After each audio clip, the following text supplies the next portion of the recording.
like to let's give the music a big hand.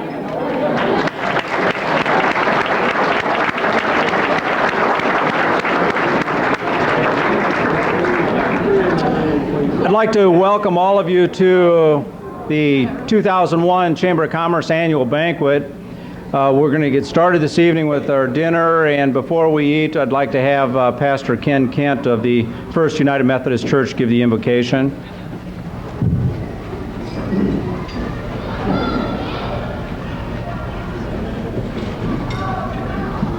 Shall we pray? Blessed art thou, O God, ruler of the universe, who brings forth bread from the earth. We are thankful for our community. We're thankful for the chance that we have to better ourselves, to better the city, to better all who live here through our involvement in business and commercial and civic activities. Be with us tonight as we celebrate this past year. We pray that you would be the unseen guest at our meal, the silent listener to our conversations. Amen.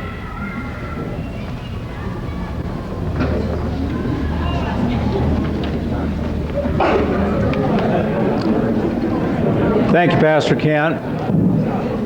What we'd like to do is for the meal this evening, the staff has instructed me that they would like to have us leave through the second set of double doors there on my left.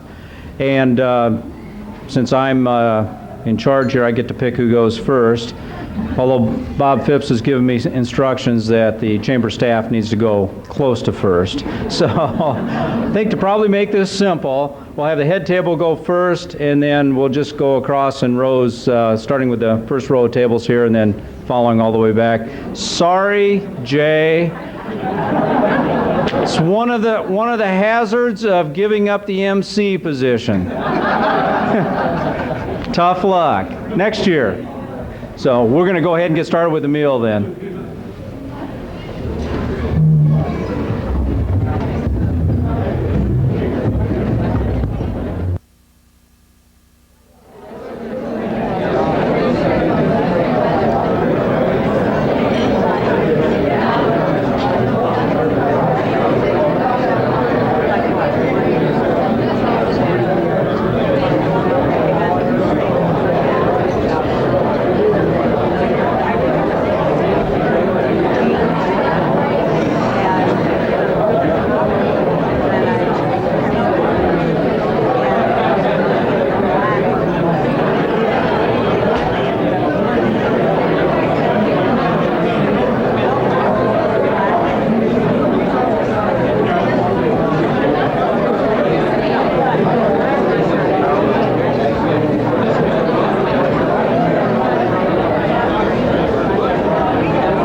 I have your attention? Is this on? Okay, it is. Who said that? I'd like to welcome everybody to this year's Chamber of Commerce Annual Banquet. This is the time we celebrate our community and our quality of life that is enhanced and promoted by the Fairfield Area Chamber of Commerce. It's also a time for us to reflect on the events of the year 2000 and to look forward to the developments and events of the year 2001. Before we get started, I would like to recognize a couple of our dignitaries in the audience. I believe here this evening we have Fairfield Mayor Bob Rasmussen.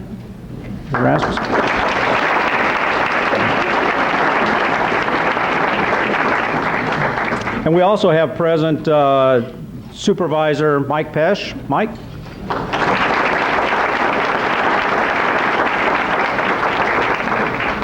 I didn't see any other elected official, county or city here, so, okay. I would like to reflect a moment on this past year. Of course, the year started with the absolute biggest non-event in world history, and that was the Y2K debacle. And this, of course, led to the world's largest portable generator garage sale in history. These generators, of course, were all new, in their boxes, never opened, and were for sale at very, very cheap prices. Evidently, the countless dollars that were spent on the Y2K problem were well spent because we really didn't have a problem except for one. And that was the Y2K problem caused by those organized folks who years earlier, planning for their own demise, managed to go out and purchase grave headstones and then authorize the monument companies to carve the numbers 1 and 9 on the face of those stones.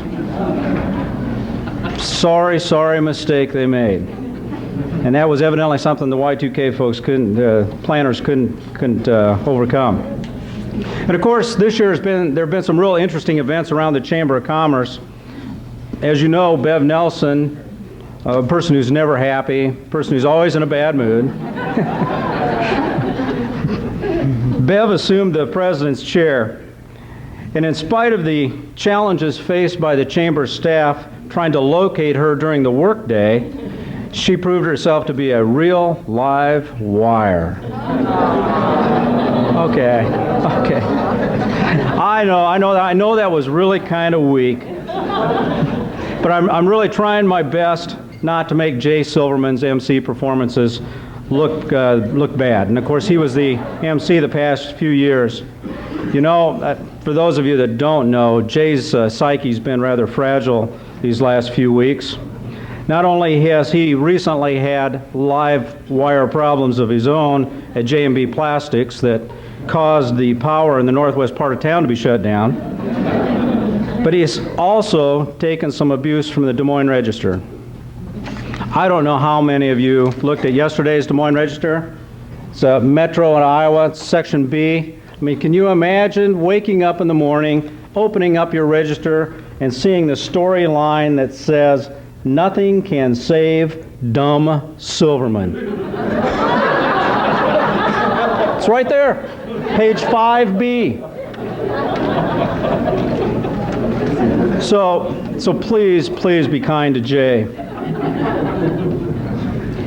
And of course, any comments about the year 2000 would be incomplete without remembering the term that none of us recognized 12 months ago, but now a term that all of us know, Chad. I'm not talking about you, Chad Huff.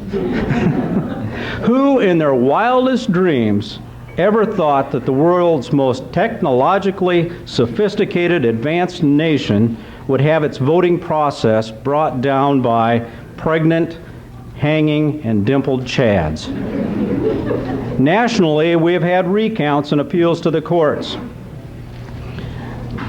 But here in Jefferson County, we had our own replay. Not satisfied with the results of the June primary in the supervisor's race, we had our own replay in November. And of course, no review of calendar year 2000 from me would be complete without giving you the following numbers to ponder. Those numbers are 71 and 12. You're probably asking yourself, what's the significance of those numbers? Well, those numbers represent the combined win-loss record of the Iowa State University Cyclone men's and women's basketball teams and the ISU football team for contests in the year 2000.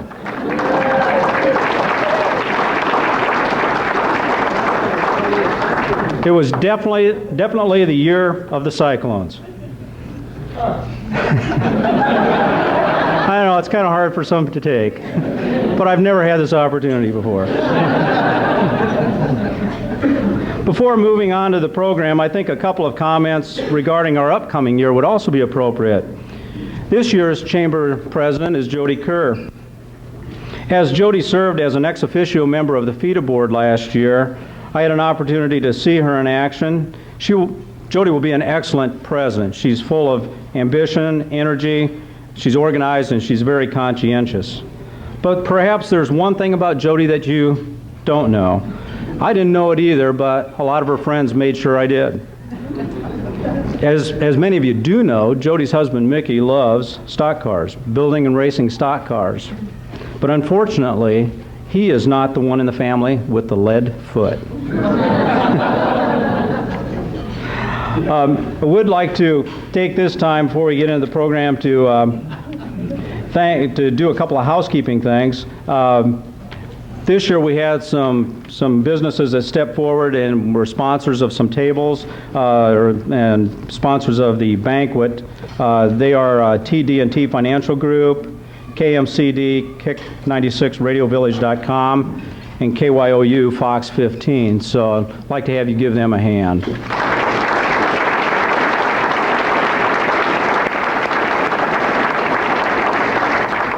And then also I did find out one other bit of information. Evidently tomorrow is the 23rd wedding anniversary for Deb and Chris Davis. So if you'd stand, we'd give you a hand.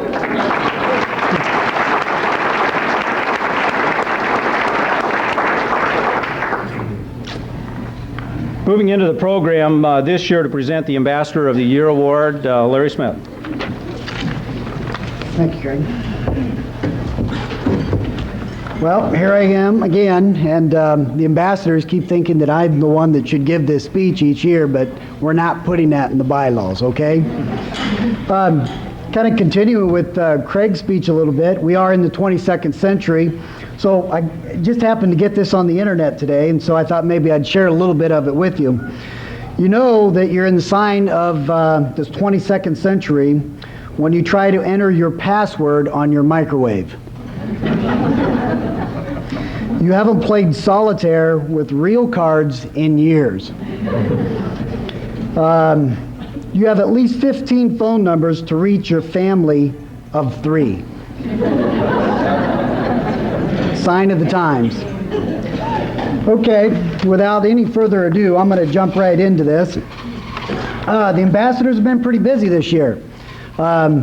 We've had 57 visits, events and meetings, a lot of businesses around town, Visions Investment Services, Granny's Attic, Red Rock Tavern, Lifeson Redemption Center. I could go on down through this list, but I won't. And my job is to get to my speech. Here we go. What is an ambassador? Well, some of us out there and a lot of people that know us probably think that we are the good time party people. We have a pretty good time. We love our little social events, and we love when we get to go to these meetings because we have a good time seeing each other and welcoming people to the community. And really, we're kind of the first line of defense for the Chamber of Commerce because we're a lot of the new businesses that are coming into play. We're the welcome committee.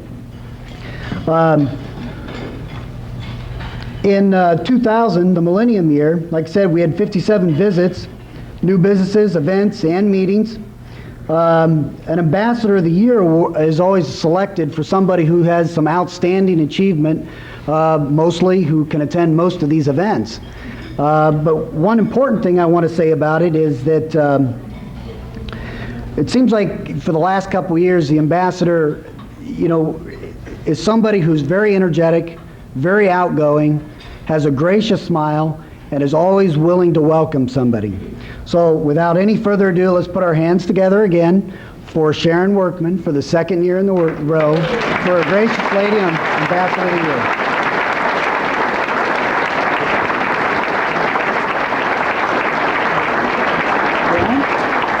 That's why I had to give that speech.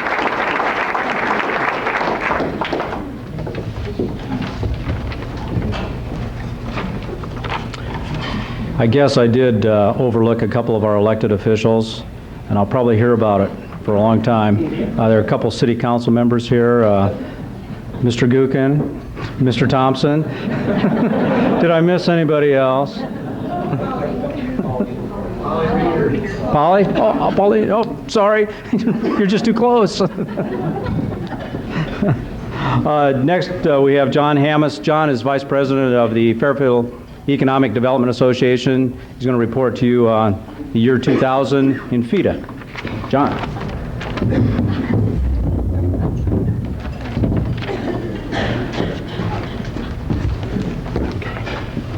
Good evening. Thank you, Craig. Isn't email wonderful? I had been out of town most of this week, and I got back in Thursday afternoon. Dave Rieff called me, and he said, "John, have you checked your email lately?" I said, "No, I haven't had a chance to," but so here it is. From Rieff Grain, Thursday, February 8th, 2001, 11:54 a.m. John, hi, I'll call you soon. In fact, see if you'll speak a few words for FEDA. I didn't call earlier because staff said that you hadn't registered yet, and I assumed you were out of town. I, in fact, had a program today that I wasn't sure I was going to be finished with in time. I'm including the presidential letter, which I released for the handout.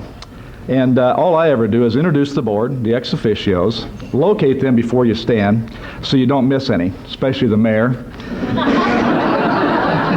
Thank them for their time and the dedication and their effort. Then recap what we feel is important for right now and move on. As guests of the chamber, I really think it's best of the evening because the evening gets long enough. So talk fast. Thanks, Dave. So, keeping in line with what the president says, first, I'd like to introduce the board. Craig Foss. Dick Smith.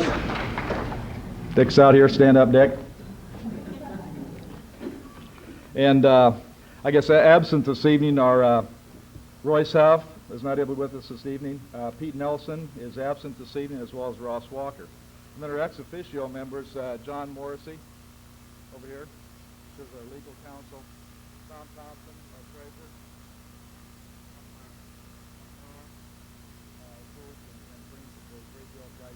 We'd like to thank our ex officios very much also for all the work and the effort that they do, dedication, and the time that they put into this work. Appreciate it very much.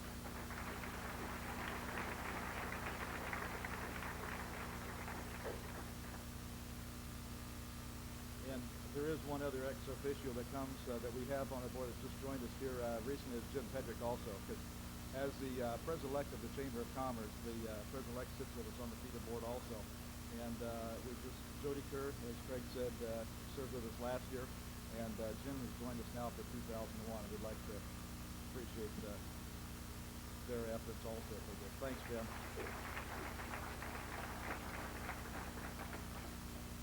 So, congratulations to all the honorees of tonight's Business Improvement Awards, and a big thanks to the 4 new building owners and occupants in our business industrial park. This is a real show of confidence in our city that will generate many years or even decades of additional commerce for the Fairfield area. Many new housing starts, in additions, or expansions of existing housing areas further underscore the fact that Fairfield is moving in a positive direction and will continue to grow. Although we are trying to make better use of what we have to work with, like the Malibu Reclamation Project, we have a shrinking land inventory and will need to bolster the supply to have plenty of land on our shelves to show prospective newcomers to Fairfield. We think our city will soon need to annex land in the projected growth areas consistent with its strategic plan.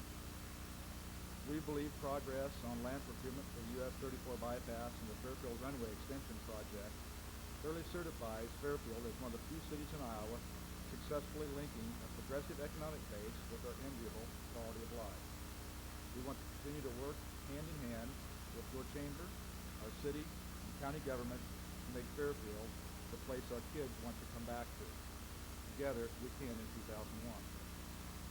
And I'd like to also thank our staff of the chamber, our Executive Vice President Bob Phipps, Nancy, Melissa as well. Thank you.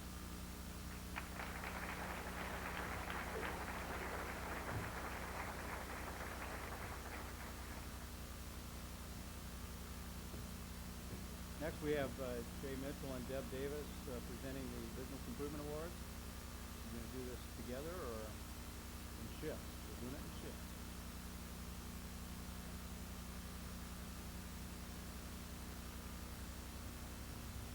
We'll try to make this short and sweet. Would the award winners please stand when introduced, and after the banquet, pick up your plaque, and please stay to have your picture taken so we can get pictures of everybody.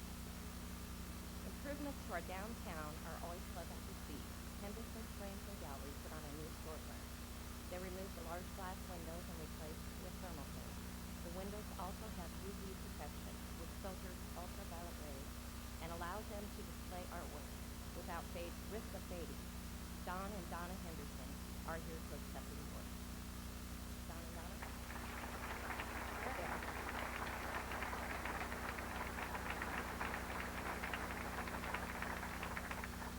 Harper Brush added 27,000 square feet high-cube warehouse space to their plant number 2 at 600 South 23rd Street. This has allowed them to consolidate back to 2 locations. The building has 5 dock doors and 1/2 mile storage rack. Here to accept the award is Jeff Harris, industry manager.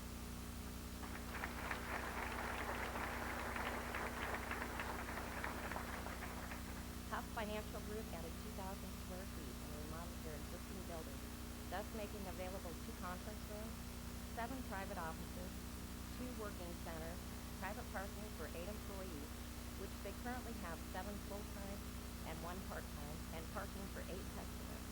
Tough Financial Group specializes in insurance and investments. Here to accept the award is partner Chad Huff.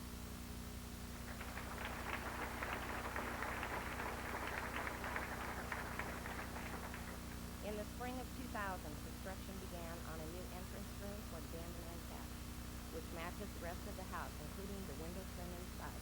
It's a perfect fit. They put new light yellow siding on the exterior, which brightened the whole look of the house. They also added a ramp to the entrance, which provides easier access. Co-owner and operator Patty Balderson is here to accept the award.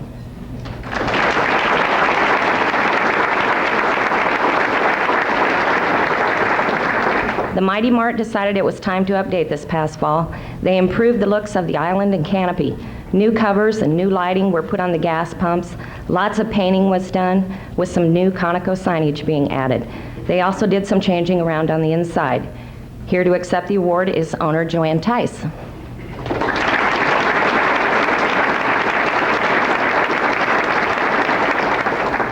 Remodeling was done to accommodate the needs of the new Sears store, which opened this past year.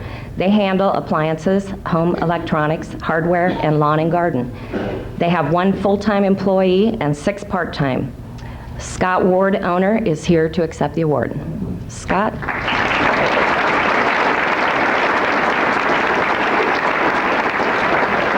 And now for Jay. I thought I was going to be able to share the stage with a beautiful woman. This is no good. We have to do this differently in the future. All righty. Dollar Superstore. Our business was opened August 3rd of last year. We have 5 employees and carry a large selection of items, including health and beauty, party goods, balloons, candles, figurines, plastic goods, school items, toys, and pet products, cleaning supplies, housewares, and a large selection of greeting cards, all for $1.19 or less. Accepting the award for Dollar Superstore this evening, local manager Shirley Rude and her husband Don. Are you here?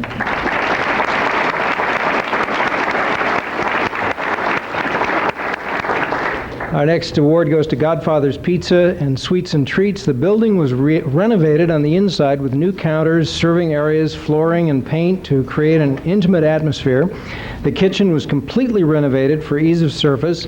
What had been the bar area was turned into a specialty ice cream and candy store, and the exterior of the store was also updated. Accepting the award this evening for Godfather's Pizza and Sweets and Treats is owner Mark England and general manager Jerry Stroda.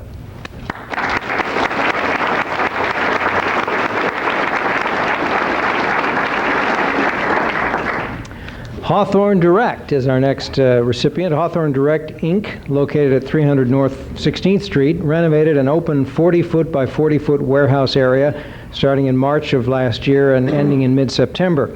The area now consists of 4 new offices and several rooms for our employees to use and enjoy on a daily basis, including a library room, a beautiful break room with full kitchen, lounge area with comfy couches and chairs. I'll be right over to test those out. TV and VCR in a conference room for company-wide and client functions with a state-of-the-art audio-video system. Accepting the award this evening for Hawthorne Direct is Vice President Bob Moore.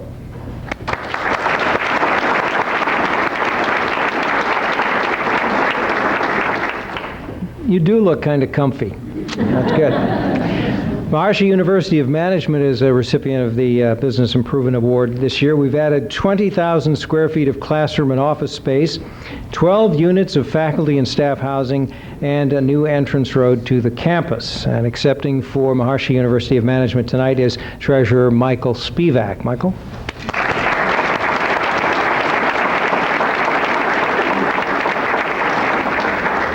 Red Rock Tavern is also receiving an award. We wanted to make it feel like an old English tavern, so we restored the metal ceiling and chose wood paneling with hunter green paint on some of the walls. We also installed new bathrooms and a new floor. There were a lot of other improvements, but those seemed to be the most interesting. It took us approximately 6 months to open. We'll be the judge of that, Jerry. It took us approximately 6 months to open. We plan on continuing with the Old English look on the exterior in the spring. Now, Jerry Fisher, who was to accept the award, was called away and is not with us tonight, but let's recognize Jerry and Red Rock.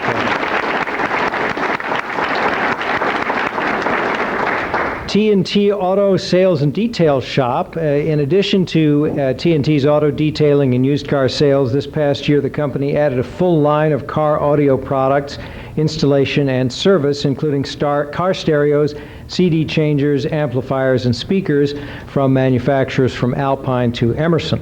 In addition, TNT has added other aftermarket products like neons, which I learned, and you soon will too, are the little lighted strips that go across the bottom of the sides of the cars, and remote starters, keyless entry systems, and alarms. And accepting the award tonight for TNT Auto Sales and Detail Shop, co-owner Josh Terrence. Josh?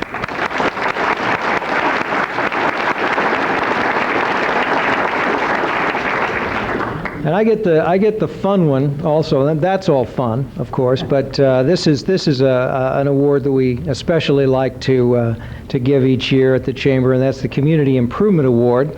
And this year's Community Improvement Award goes to Partners for Play. In August of 1999, a committee of local volunteers under the direction of Fairfield Park and Rec Director Barry Dodd began making their dream of a community-built playground a reality. With the help of local businesses and generous community members, approximately $150,000 in materials and money was donated. With more than 1,000 volunteers, the playground was built by all volunteer labor over a 5-day period at the end of May of last year. How many participated in that?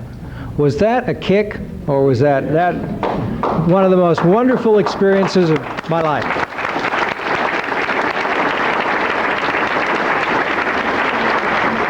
And the playground, I think we all recognize, is a testament to the wonderful people of Fairfield, their ability to make a dream come true. We're very proud to be able to present this award this evening, and accepting for Partners for Play is Chairman Sarah Cochran. Sarah?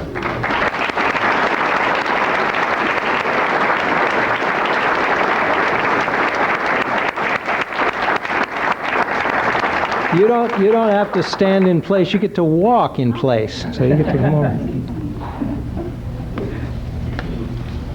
Do I have anything? Do I have anything to actually give Sarah? Just so it's not a hammer or a power Come on, tool. Bob. Gloves. Bob is over there taking a nap. Don't worry, I only have 10 pages here. Should never give her the microphone. We're going to get you out of here by noon tomorrow. Absolutely the latest. Okay. Photo op.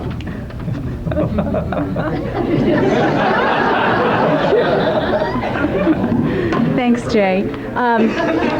Jay asked me to send him a little something on what to say, and so I wrote him something and then said, oh, I don't know, maybe that's too schmaltzy, but he said, nah, schmaltzy are us. So a lot of what he said is very true.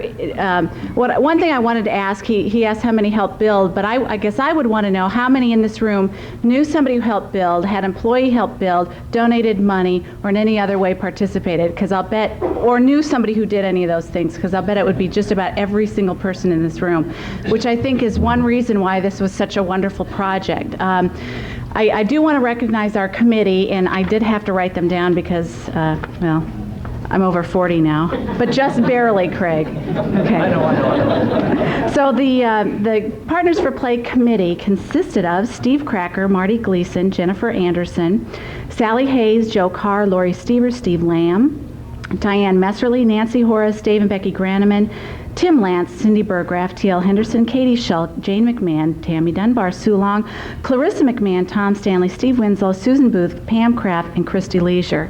Now, you know, that's not quite everybody in the city of Fairfield, but it was a pretty big committee, which is one of the reasons they were a great group to work with. And I really hesitated giving the names because any committee I get on again, I'm going to use those people. So they're sort of my people. You can't use them. But they're a great group of volunteers. We had a lot of fun doing this, and I think that the people who came and helped build probably took away from the project maybe more than they even brought to it, if that's at all possible. It was a lot of fun.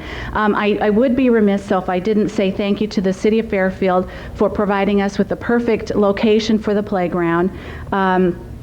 And I also want to say that our inspiration and much generosity was provided from the family of Matt Gomer, and the family adopted the project, and our playground is dedicated to him. And I'd also, let's see, what else didn't I say in here? Definitely a mighty thank you to all of the businesses who donated money, and all of the people who donated their most precious commodity. I know it's probably my most precious commodity, and that's our time. Thank you very much. Enjoy the playground, and bring your kids, your grandkids, your friends, run around in it. I think this project was such a great show of what a community can do if we want to work together to help make it a better place to live here. Thank you.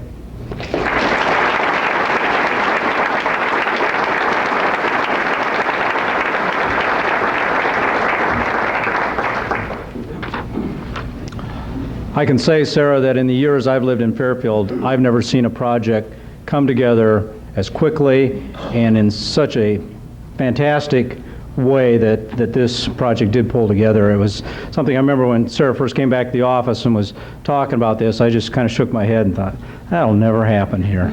But it did, and it happened quick. And it was just truly amazing. It was a great thing for Fairfield, and it was something I wanted to mention in my opening remarks, but I knew this part of the program was coming, so I didn't, because it was something that I think all of us as a community can really be proud of.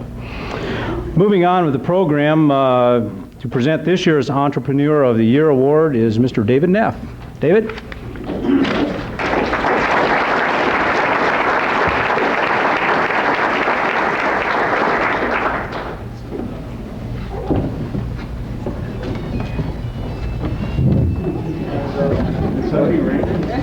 $10 fine. Okay. For a phone. I was asked by Ed Malloy, president of the Fairfield Entrepreneurial Association, to fill in for him. Put in a plug for 1776 he's co-star working with at the 16th Street Theater. That's why he couldn't be here this evening. So I would be more than happy to share with you our Entrepreneur of the Year award for this year. LISCO is the dream of Lance Yettersberger, a Fairfield resident from Canada. His vision of internet connectivity to rural communities began in 1995. Quote, "We live in a small town. We like living here, and we want to make it easier for our kids to remain here and have our local companies be in a position to compete and thrive," he says. So began the company, now known as LISCO. In a small office, alone with his computer and his wife, Bernie, sharing administrative responsibilities and funded on his own personal credit cards, Lance offered internet access to some of his friends in Fairfield. In the fall of 1995, Jerry Yellen joined the company and became Director of Marketing and a shareholder. Jerry responded to an inquiry about the internet from the public library in Centerville in early 1996. Shortly thereafter, LISCO offered internet access in that community. Today, LISCO offers internet access to 13,000 dial-up users in 100 small communities throughout southeast Iowa. DSL high bandwidth access to cities that host POP in Washington, Burlington, Knoxville, Mount Pleasant, and wireless service right here in Fairfield. LISCO employs 31 people from Fairfield and the surrounding communities, all dedicated to bringing their talents to the LISCO team. Profitability, always an issue when starting a business, has increased proportionately to expenditures for resources, both personnel and equipment. To date, LISCO has geared up for expansion and puts back considerable amounts of money into both areas. This has given them a position of strength and the ability to take on projects that will enhance the value and profitability of the company, as well as service the communities. Those projects include wireless internet access, fiber optic installation, and telephone equipment sales. They contemplate offering video and e-commerce solutions for current and future customers of LISCO. All of these areas of business are in the planning stages. In the year 2000, LISCO, working on what could be considered the giant telecom industry to be a rather tight budget, Lance put together a fabulous array of state-of-the-art expensive telephone equipment and started a local telephone company called LTDS, Local Telephone and Data Services Corporation.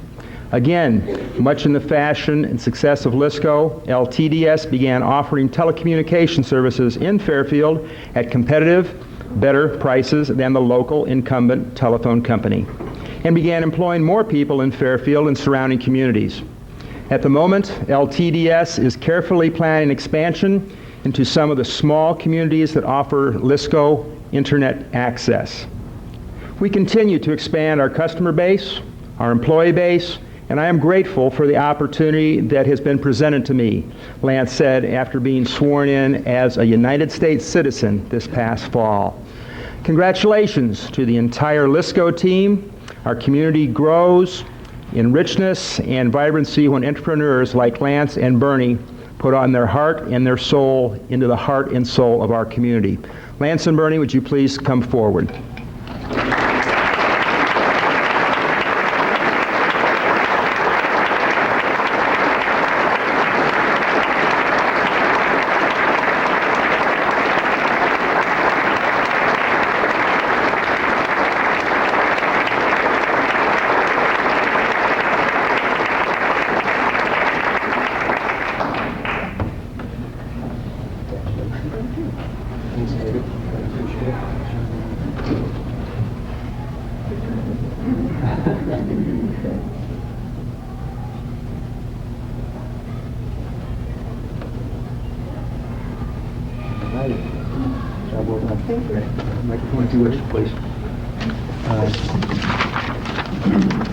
I'd like to, first of all, thank all the leaders of Fairfield. I think that we are very unique in Iowa, even in the country, in terms of providing an environment that really encourages entrepreneurial development.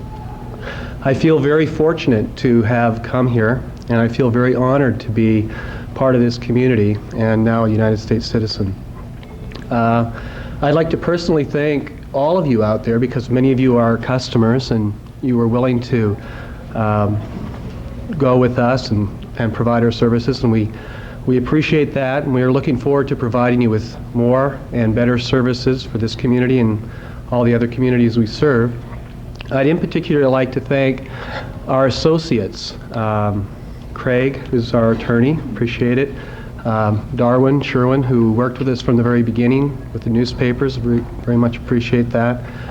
And also the employees. It's kind of fun being in business because you really get to choose who you get to work with, and it's kind of like having your own sandlot. And I've been very fortunate that the people that have come to LISCO, and it's really these people that deserve the honor for this award today, because I simply started out with an idea, and I was fortunate to gather around me people who are very capable in helping bring about the success of the internet.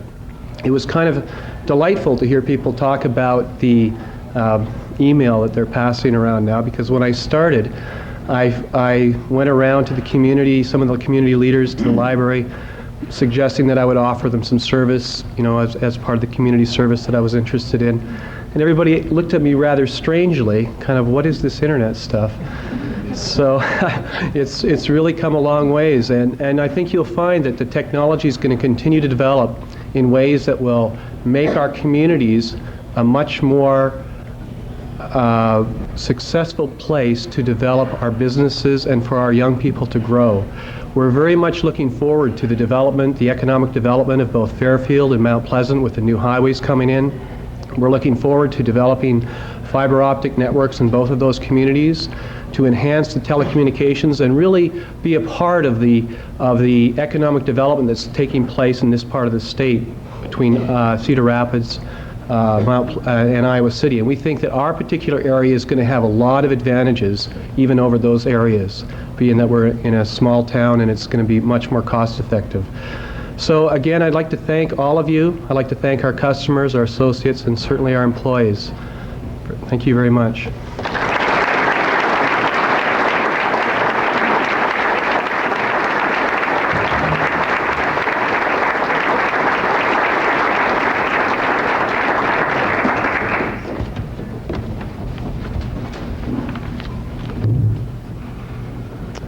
Is there anybody out there that really understands how the internet works?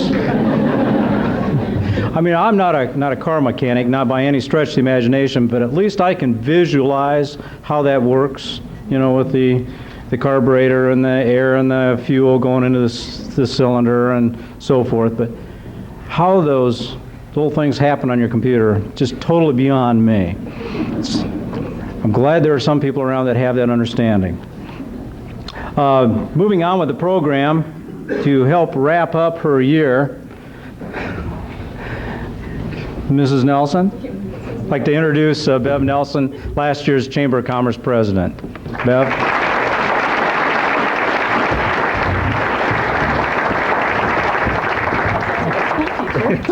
Well, you got notes now. I have to have notes. Like Sarah, I'm over 40 now. I have to have notes. Isn't this Craig? Isn't he just a grin? Yeah. I want you all to take a look at the bottom of your shoe, because he lost his name tag around here someplace, and I'm sure somebody's walking around with it. So I do appreciate this time, and I really want to thank you for allowing me to be the president. It's been a wonderful year. Lots went on. I've had a marvelous board to work with, and I do want to just kind of wrap up with some of our goals and things that, you know, have taken place this year. Last year, our 2000 board retreat, we had 17 short-term goals and 17 long-term goals. And so we chose a few of the top vote getters, I guess, and we didn't use the CHAD system, just so you know. We just used little dots on the wall. Very simple. Maybe we should start electing people like this. I don't know. Anyway, so I want to tell you how we did this year. On our short-term goals, our number one goal was to get a sign or a canopy at the chamber building, because so many people times we hear, you know, where is the chamber office located? Well, unfortunately, we were all set to do that, had kind of an idea picked out, you know, what we wanted and stuff, when we found out that the stability of our rental space might not really be there, so we put that on hold for now. The next thing was to resolve and work on the newsletter issue. We now send our newsletter weekly via email. And I'm with you, I don't know how it works, but it works really well. 3/4 of our membership now gets their newsletter that way, where another fourth get it by fax or mail. And this has drastically reduced our postage budget, as you can imagine. Sorry, Mr. Postman. But you as our members are now getting your information much quicker and timely. And the credit for this setup and for the formatting of our email newsletter goes to Jay Mitchell and Melissa Kaufman. They worked many hours, or maybe it was days, to get this set up and to answer many members' questions because they couldn't open it and so forth. So those two have really done a terrific job. Another one of our short-term goals was our member surveys. This has just recently been completed through our website, and we don't even have the results all tabulated yet, so sorry about that. The marketing committee is working on that. And then there's our brick project, our Heritage Courtyard on the corner of 2nd and Burlington.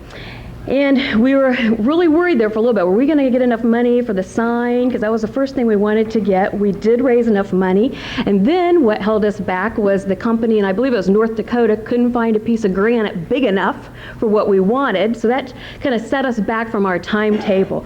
But then Kent Whitney and his guys just worked many, many hours of overtime to get the sign completed. And then Schaus Voorhees helped get it set. So it is a very beautiful sign, and I know everyone at the chamber is very, very proud of it.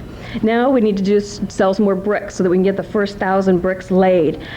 We've had some very generous companies here in town buy bricks for all their employees, and those will be laid around their corporate brick. So this is phase 1 of the project, and we've already got people talking about what's phase 2 going to be, and we could do this for another phase. And so sometimes we just have to stop ourselves and say, this is a long-term project. We want this to be continuing for years. And so sometimes we just have to pull back the reins a little bit. But our hope is that we will have the first bricks laid this year. Follow-up to membership was a short-term goal, and we feel like we did a pretty good job with that. You learned about our goals last year. You'll learn about our new goals from Jody via the newsletter. You've been keeping up with the goals throughout the year. So then we realized communication is the ongoing issue. The 6th one was strengthening our members' benefit statement, and this is kind of in the works through our membership committee. We want to change some of the wording on some of our brochures and paperwork that go out to prospective members. Long-term goals. Number 1, and you've heard this, is to develop a community festival with a lasting name recognition. This is still in the process. It's not obviously a short-term goal. We do have both the marketing committee and the events committee working on this. They've had numerous great ideas come through their committees. We are always looking for more help, whether it be ideas or manpower, and anybody that's interested in this, please let us know. Second long-term goal was establish Fairfield's entrepreneur capital, and the groundwork for this has been started by the FEA. FEA hosted a very successful e-commerce seminar this year, and we're constantly still getting calls about that conference and how we did it and information from that. Another one was unify the look of the chamber publications, and we do have a new logo. We kind of retired the gentleman and the boy from the square for our logo, and we've developed a more modern look. So as our publications need to be renewed or reordered, we're using our new logo. Another long-term goal, in which the staff is hoping is continuous long-term goal, is to increase salaries and benefits to the staff. As I told you last year, the chamber needs to keep up with what the going market is in the community. And so we're happy to say that with this, the first step has been taken. We were able to give a little bit higher increase this year than we have in the past, and we also could add on to the health insurance benefit. Let's see, assist members with e-commerce, education, and links. And this is really an FEA issue that they're working on. They're doing a really good job with that, and this is also a long-term goal. And then there's a few other things. We just did a few other things, didn't we, board, this year? We had a very successful membership drive. We really got a lot of good new members. I see some of you are here tonight. We really appreciate that. We set up some new procedures for slow-paying members. It's one of those parts of business nobody ever wants to talk about, of course. Same with my husband's office. We don't want to talk about it there either. But we really did. We set up some procedures now that the staff and the next board can follow very simply. And seeing as how I'm in the HR position, we now have job descriptions for our staff. So anybody that wants to know what the staff really does, we have it all written down now. And we also have some policies and procedures written down. So we kind of fine-tune some of the inner office proceedings. So really, overall, the board and the staff and I are really very pleased with everything that we accomplished this last year. The year went by so fast. I mean, just think last year at this time, we were all wondering what we're going to do with all those jugs of water in the basement. One of our biggest items that happened this year, and it has been preceding this past few years, is our financials. We are really looking good at the moment, and with the instability of our office setting, that is really important too. And I just want to make this announcement that if we have any member that would like to rent the chamber space for $1 a year, please raise your hand. We want to talk to you maybe in the near future. I want to introduce our staff because they worked very hard this year, and I'd like you guys to stand. Bob Phipps, Executive Vice President. Nancy Morrissey.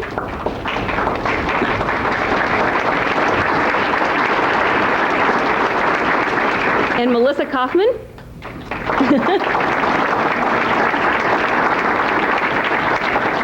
Melissa doesn't even get to take a break, man. She's got to keep working right through this. Also to my board of directors, thank you. We had a really terrific year. We got a lot done. We had quite a few laughs as we went along, but I do appreciate your hard work and your dedication. 3 of our board members are going off the board, and so I'd like to present, they're not all here, present at least one of them, a token of our appreciation. Kevin Toohey is off the board now. He was treasurer this past year, and he was past president. Chris Bush is also going off the board. Neither one of those gentlemen are here. And I just want everybody to recognize that Chris Bush has been our membership chairperson for the last couple years and has done a marvelous job. He also helped with a successful membership drive and the dues collection. So Chris really has done a wonderful job. And then one of the board members that is going off is Roger Gay, and Roger's here. If you could come up.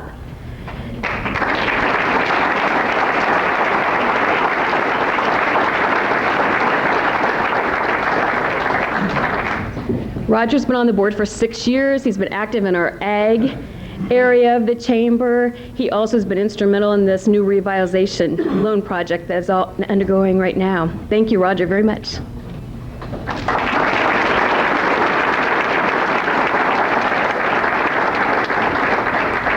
And now one of the tougher jobs that a past president has to do, and I heard this from Jeff, and I heard it from Pat, and I heard it from Sarah throughout the years, and that's the President's Award. And this is a real tough one because so many people help you throughout the year, give you advice, answer your questions when you ask. When you pick up the phone and say, can you? They say yes. So this is a real tough one. The individual who assisted me in many ways this year, he's a terrific mentor, he's a good friend, and he's a wonderful volunteer for our community.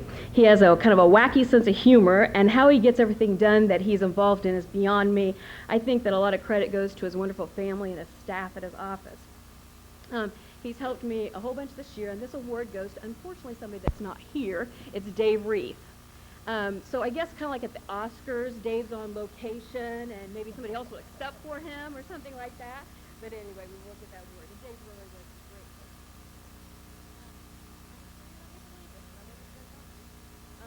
I say up here anyway. It is my pleasure to introduce to you the 2001 President of the Chamber of Commerce, Jody Kerr.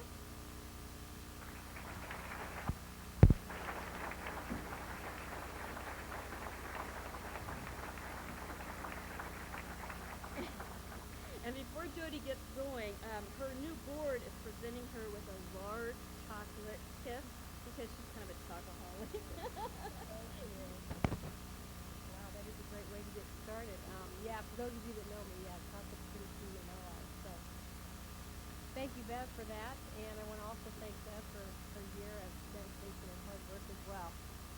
I also would like to thank the staff, Nancy, Melissa, and Bob, for putting together the details of this banquet tonight. We had this wonderful idea to have a committee this year to help plan for the banquet, and I think if you happen to see a few more gray hairs or less hair, it's because we did this by committee. I think Bob was just like, man, what did we get ourselves into? You know, he's used to, he knew exactly what needed to be done. So you're dealing with this, Bob, and seeing us through this. I also would like to mention the board members and recognize them tonight, the board that I will be working with this year. It's a great group of people. I want you to know who they are. So if you have anything you want to take to them, you can do that. I'll ask you each just please stand as I read your name and remain standing until we're all done. Jim Pedrick, President-elect. Steve Triplett, Vice President, Economic Development. Deb Davis, Vice President, Area Development. Devlin Wilson, Vice President, Public Affairs. Jane Mitchell, Vice President, Internal Affairs. Bev Nelson, Treasurer. And the Directors, Susan Booth, Deb Carlson, Greg Hanshaw, Lisa Greening, Kim Ledger, Tim McCaleb, Bob Moore, Larry Smith, and John Seaver. I'd like you to give them a round of applause.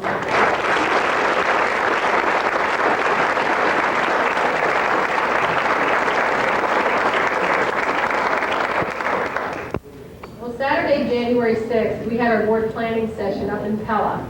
And I think it was the most beautiful day of January we had, and there we were inside, but that's kind of the way it goes. We had some breaks so we could step outside and enjoy the nice, warm, sunny winter day.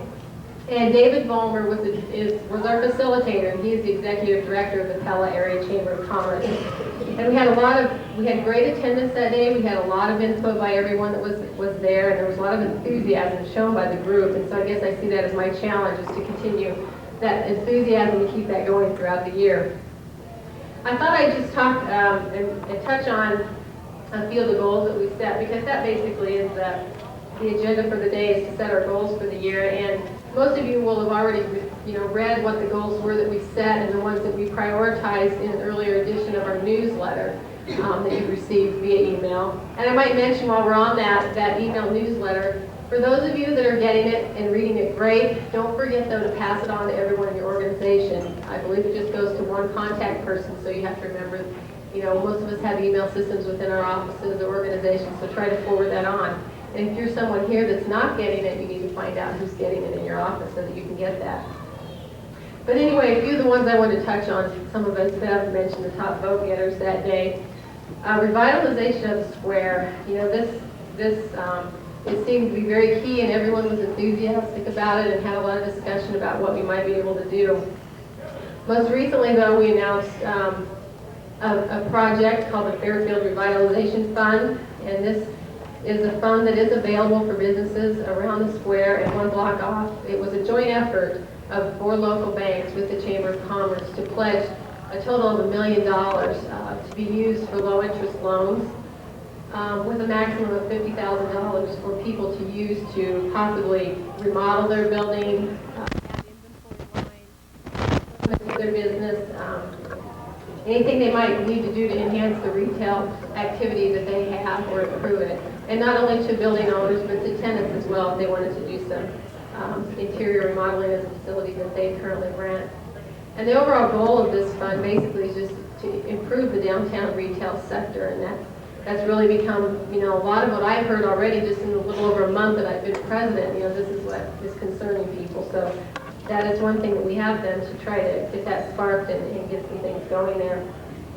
We also plan to continue to be involved in some joint efforts and to have meetings with the retail merchants of the downtown area and try to get their ideas and input about potential projects or changes that we could possibly make that might enhance the retail activity. The whole success of this revitalization effort is really going to be a collaborative one. A collaborative effort by every party that's involved. It's city officials, it's retail merchants, it's the chamber, it's everyone. So we really do need everybody's input. This is not something, obviously, that we can just do alone. Another top goal that we had that day was new business attraction. And again, this is not only retail, because we want to continue to try to attract new businesses. There might be new retail businesses out there that are trying to find a place to locate. There may also be a retail business in a community that's relatively close by that's wanting to open up a second store. So we want to try to explore what we might be able to do to get those people to open up a store in Fairfield. We passed this on just most recently at an executive board meeting to our community planning committee. And I might mention Steve Triplett. We have this problem with him leaving these meetings early, and every time he does that, we assign him something else. And Steve, just be forewarned. So just even after the last meeting, I don't know if you had been informed of this. Yes, we've added something else. So anyway, just a word to the wise there if you tend to leave meetings early. This might keep you longer. So anyway, we want to get that committee together and get a chairman named and get them on the road and see what we can come up with. Also, the Civic Center. That is a big project that obviously most of you are aware of that's going along in this community. And we want to be able to assist with the promotion of that facility as much as possible to try to draw new events to the area that maybe previously couldn't be held here due to space constraints of the current venues that we have. I can think of all sorts of things, and I'm sure you can too as well, that different shows and things that you hear about in communities nearby that we could have here in Fairfield if we have a larger facility. So we want to, have a presence in that activity and be sure that we promote that. And we really feel also that this type of a facility and the physical presence of it located nearby downtown will also be key in the revitalization efforts that we have for the downtown area and what we might be able to do there. So we're going to try to coordinate those efforts as well. The Highway 34 bypass, that's another issue that we talked a lot about, and it seems like a long ways down the road. The scheduled completion is at the end of 2004, but that will be here sooner than we know. And David Vollmer, again, our facilitator of PELA, he gave us some good insights into what we might do to do some early planning for that bypass as a Chamber of Commerce. Obviously, the project will go off as planned by DOT, but there are some things as a community that we need to be aware of, and we're going to try to do our best to educate ourselves and educate our members as to what we need to be prepared for, because we want to be prepared for the effects. And it was good to hear from him that actually the retail community in Pella did not have any negative impact. They felt that actually they'd had a positive impact of the bypass, which may be hard for some of us to believe, but that was his remarks about what they had experienced. So again, we're very encouraged by that and hope that we can do what we need to do here so that happens in Fairfield. I would just like to say that I basically share the same feeling as most of you in this room, that Fairfield is a great place to live and work in, but as David Vollmer put it, we need to make Fairfield a destination. And for those that don't live here, so that they will come to Fairfield and stop and take part in an event or some activity that we have going on. And with the Chamber's efforts in revitalization, new business attraction, the Civic Center promotion and preparation for the bypass, we plan to do our part, to make that happen, and we hope that all of you will do yours as well and help us in our efforts. So thank you very much, and I'm looking forward to the year 2001.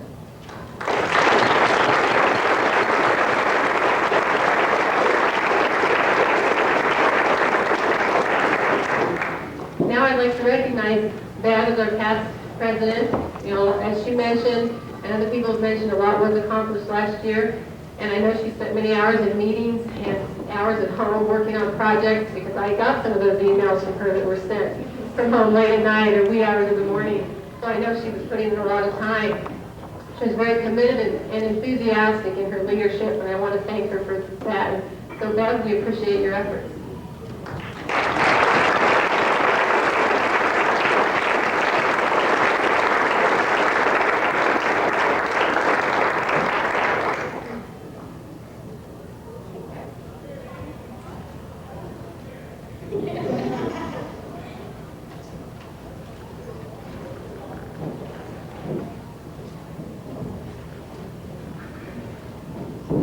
I am going to give Jody her Hershey Kiss back, but I find it kind of ironic that on the back of this top corner it says, Nutrition Facts. I guess everything's got little disclosure issues to deal with.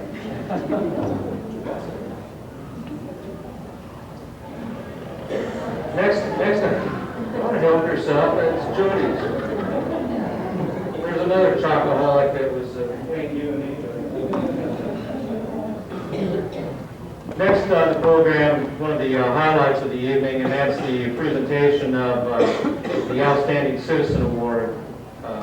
This is something I look forward to every year. It's very exciting to recognize well-deserving individuals in this community.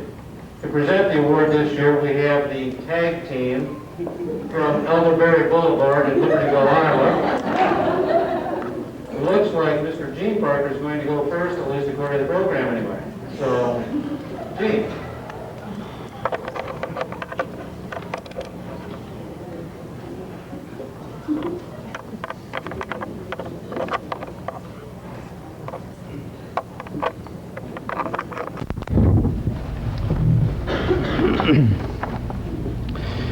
Tonight, it is our privilege to honor a man who is quiet, unassuming manner, has left his mark in this community in a variety of places. His life began almost but not quite 50 years ago in western Iowa as the only son of two loving parents. He has 4 older sisters, a circumstance that would prepare him for later life.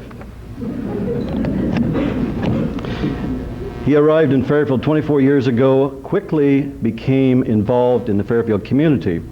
He joined the Fairfield JCs, serving many offices, including that of president. During his tenure with the JCs, he helped organize the initial city-wide 4th of July celebration at Waterworks Park. This tradition has continued to this day, well past the time he became too old to be a JC. However, he has still managed to annually satisfy his fireworks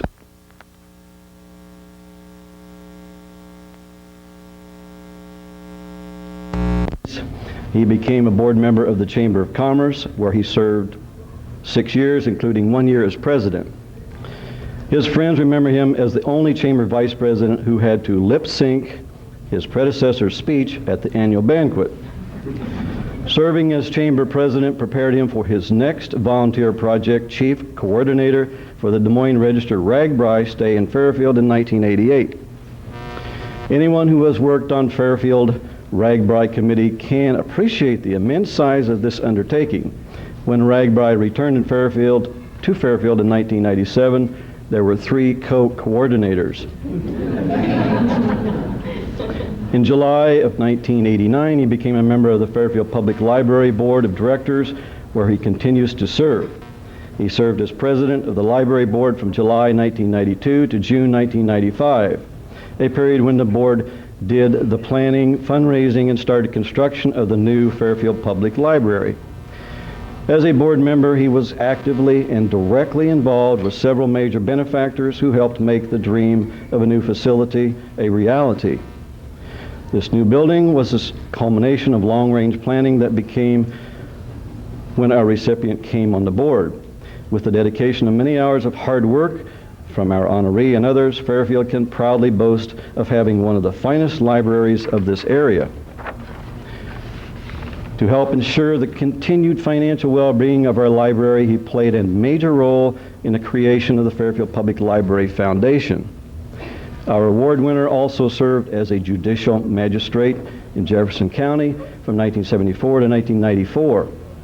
In this capacity, he performed a variety of unique marriage ceremonies at various times and places. With a little help from his friends in honor of his 40th birthday, he came within minutes of unknowingly performing Iowa's first same-sex marriage. However, his eagle eye and quick mind determined something was amiss. He has been extremely active in his church and is currently serving his 3rd term in the First Lutheran Church Council. He has also served as president of the Church Council 2 times and regularly serves as usher, worship assistant, and communion assistant. And he is a longtime member of the Sanctuary Choir. Our award winner has also served on the board of the Fairfield Golf and Country Club for 6 years, including a year as president. In recent years, he helped establish the Chamber of Commerce Relations Committee and served on the County Jail Task Force. In spite of all these community activities, our award winner does manage to find time to play a few, but not enough, rounds of golf, a game he truly enjoys and in which he excels. He also enjoys spending time as a volunteer girls basketball coach, something he has done for the past 9 to 10 years. In addition to helping girls develop basketball skills, this provides him with an opportunity to occasionally use his patented phrase, "Aw, come on," when questioning an official's bad call. This is a phrase he created and was known for when he played in the Fairfield Men's Recreation Basketball League. Our award winner's journey to Fairfield started in Atlantic, Iowa, where he graduated from high school in 1969. He then attended and graduated from Dana College in Blair, Nebraska in 1973. From Dana, he ventured to law school at the University of Iowa, where he graduated in 1976. Staying close to his beloved Hawkeyes, he landed in Fairfield after obtaining his law degree. He and his wife Jamie are the proud parents of 5 girls. Kelly, a junior at Dana College, Dana, a freshman at Simpson College, Kirsten, a junior at Fairfield High School, and twin daughters Amanda and Jennifer, 7th graders at middle school in Fairfield.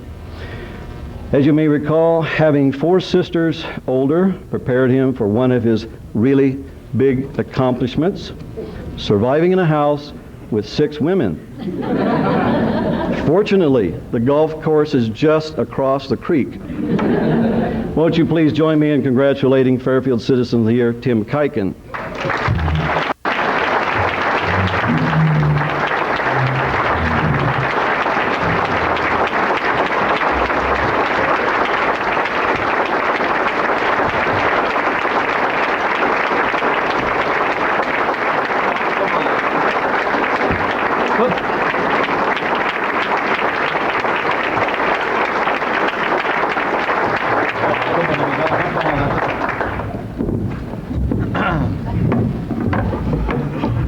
I'll try and make this brief. But I did notice that the sound wasn't all that good. Was this helping any?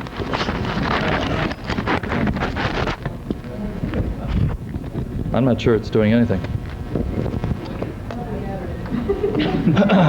In any event, this was a surprise, because I was led here by somebody saying, well, somebody else in the office is getting this sort of thing, which I thought was wonderful. So it didn't take very long, though, when they started talking about Western Iowa, because then I knew it wasn't Myron, since he was a local boy. But I do appreciate the award. Living with 6 women, never so often they pull a fast one on me, and I think Jamie did that again this time. But I will say this, it's been an interesting and very, very rewarding almost 25 years in this community. I've lived in this community longer than I've lived any place else, and I wouldn't trade that opportunity to live in a community like this, and friends that I have in this community, and the family that I have in this community. I wouldn't trade it for anything. So thank you very much. And somebody else can have this.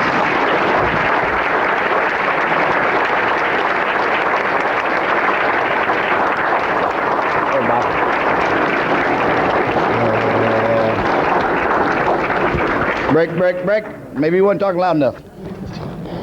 Okay. I'll put that one in there.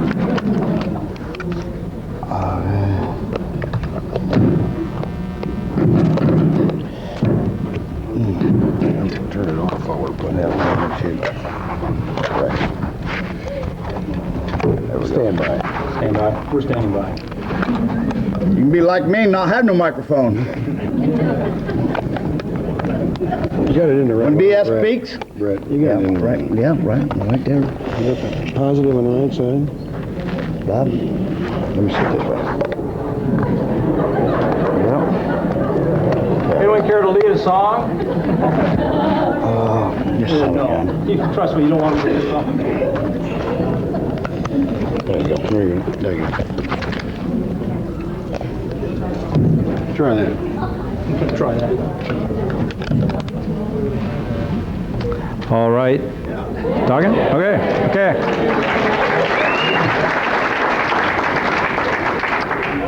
Actually, this microphone works fairly well for someone who's my height or thereabouts, but when Tim comes up here, he's in a different level, of course, and this thing really doesn't even adjust. It's just kind of in a permanent disposition, so it's just the way it is.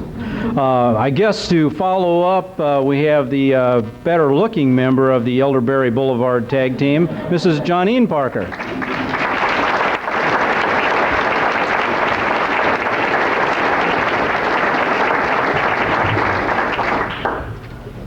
I'm not messing with the microphone. I just want the rest of you to know.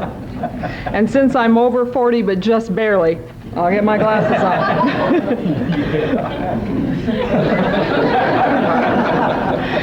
This year's Outstanding Female Citizen has a tradition of quietly and unassumingly going about her life, sharing her many gifts and talents to our community. She comes to us with a rich Iowa heritage. She was reared along with two brothers on an Iowa farm in a county which starts with the letter M. While growing up there, she was always very active in her schools, most notably in her high school drama and vocal music programs, as well as in her community. In 1972, she graduated from Iowa State University with a degree in fashion merchandising. It was there that she was to meet her future husband on the red-eye shift at Friley Hall. On a sunny but cold March 17, 1973 day, they were married. He imported her to a farm in Jefferson County, and are we ever glad. After moving here, she worked with Indian Hills Community College as adult education coordinator, with an area bank, the sewing room, and always for her church. This woman is deeply devout and pledged to her church. She has served many offices in the Lutheran Women's Missionary League. Her primary foci here are support of missions and missionaries and support of the young people in her church with scholarships. She is a 4-year chairman of the Board of Education, and this is a big job because this church provides some very special services to the community. She is director as well as a substitute teacher for her church's Mother's Day Out programs. Her programs guide, nurture, and love our community's children who are fortunate to attend. In her preschool programs, there are 10 3-year-olds, 24 4 to 5-year-olds, and 12 pre-kindergartners. Many families are touched and very positively served by these programs. She's a choir member, past Sunday school teacher, and a strong steward of her church's major building project. If you want to see, just drive by it on Highway 1 South. In the mid-'80s, she came home to the farm to be a mom and developed a vegetable production program. She's filled many a local as well as a distant tummy with her asparagus, broccoli, sweet corn, and zucchini. Now imagine, folks, 1 acre of zucchini. You know, here in Iowa, at least where I live, we always say it's the only time of the year we lock our cars, and that's for fear someone will leave some more zucchini.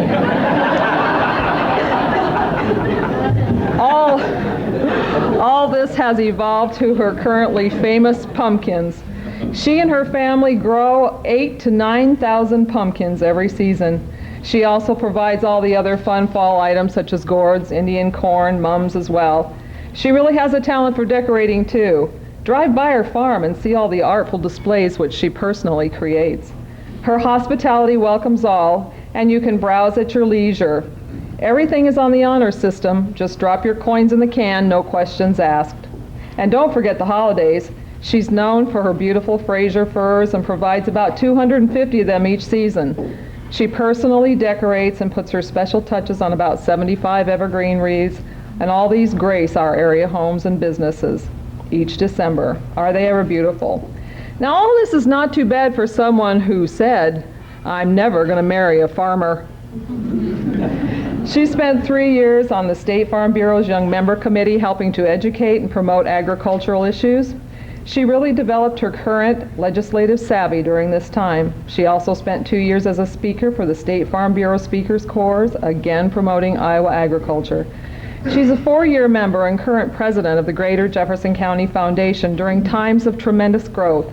This foundation has seen a 4-fold growth in its resources with a current net value of nearly $3 million. The foundation's superlative scholarship program has tripled during her time on the board. If you need more information about this board, just ask her. I know she'll be glad to tell you. She's a 5-year member and currently president of the Jefferson County Hospital Board of Trustees during times of rapid change and huge challenges in health care. She's helped guide the local hospital through the recruitment and selection of a new CEO. She's had to strive to become educated about all the demands, including community needs, government and third-party payer issues, and budget concerns placed upon our healthcare providers today. She has steered our local healthcare institution through a complete strategic planning process. These are not small tasks. As if she didn't have enough to do, for the last 15 years, she's welcomed busloads of children to her farm. She sponsors approximately 6 field trips per week, each week in the month of October. Each child visits her great pumpkin patch, and everyone leaves with a pumpkin of his or her own, basketball size or smaller. Want to be a bus driver, huh?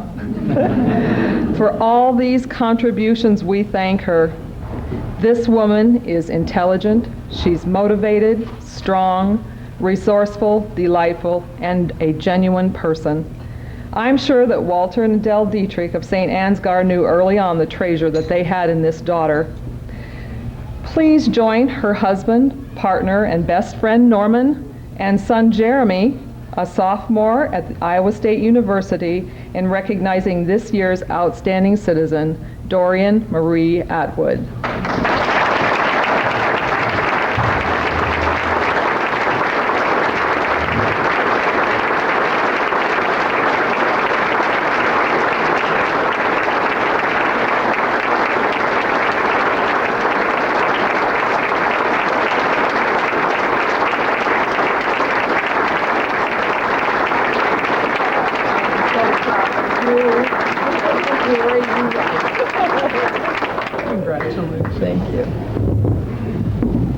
Well, I think Johnny knows how to tell a story.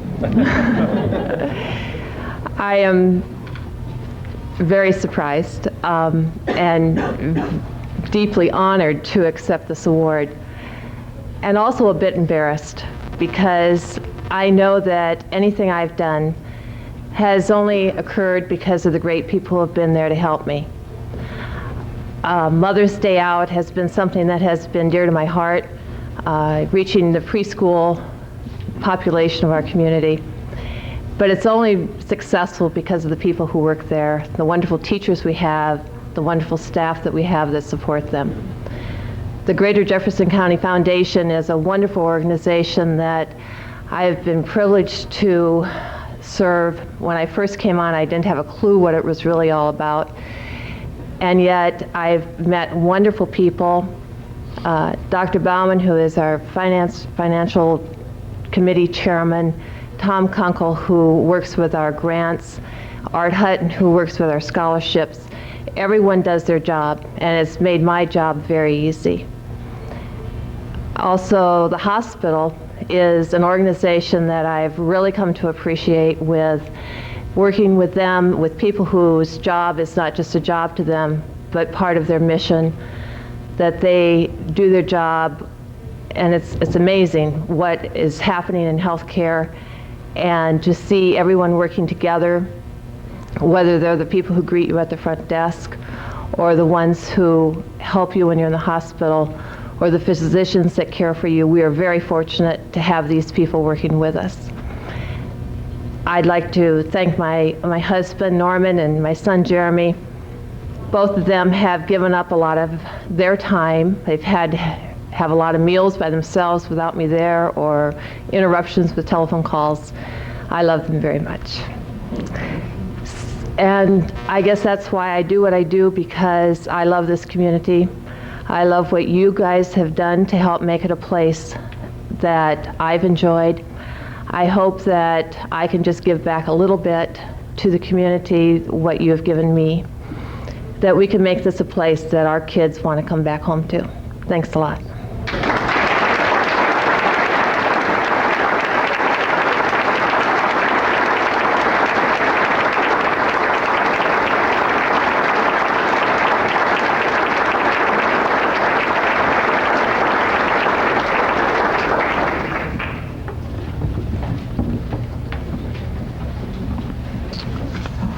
I hope all of you share the same feeling that I have right now, and that is that I hope all of you recognize what a great, wonderful community we have to live in, and what great, wonderful people we have here. To all of those who received awards tonight, you have my congratulations, and the community thanks you for all of your efforts. Bev, I'd like to thank you for the terrific job you did as president. You're just a high-energy person, and you did a great job with a lot of enthusiasm, and that's something that when you're leading an organization that's full of volunteers, that's something you have to have. There's a lot of enthusiasm. A couple of other housekeeping things. On the table, there's a folder from Fox 15. It's my understanding that you have a gold star in the folder in front of you that there's a gift that'll be out in the lobby, Bob, is that right? No, Andy Nelson has them? Okay. I would also like to take this opportunity, and maybe this is somewhat like the preacher preaching to the choir, but I'd like to encourage all of you who are not involved with the chamber or who haven't been involved for a few years to try to find some time and give some time to the chamber. The Chamber of Commerce does a great job helping hold this community together and to help it be a better place for all of us. I would also like to remind those award winners to stick around after we adjourn this evening. I think there's some photo ops that need to be taken care of. And before closing, for those of you that aren't in my office, you obviously wouldn't have a reason to know this, but just as a reminder, Tim, there is that office tradition that anyone in the office who gets an award or wins a prize treats. So Peggy's bringing a cake. Ooh. So I'll be skipping breakfast on Monday. I'd like to encourage everybody to remain for the entertainment this evening. We do have the sound company. Cheryl Payne and Jim Collett are providing entertainment.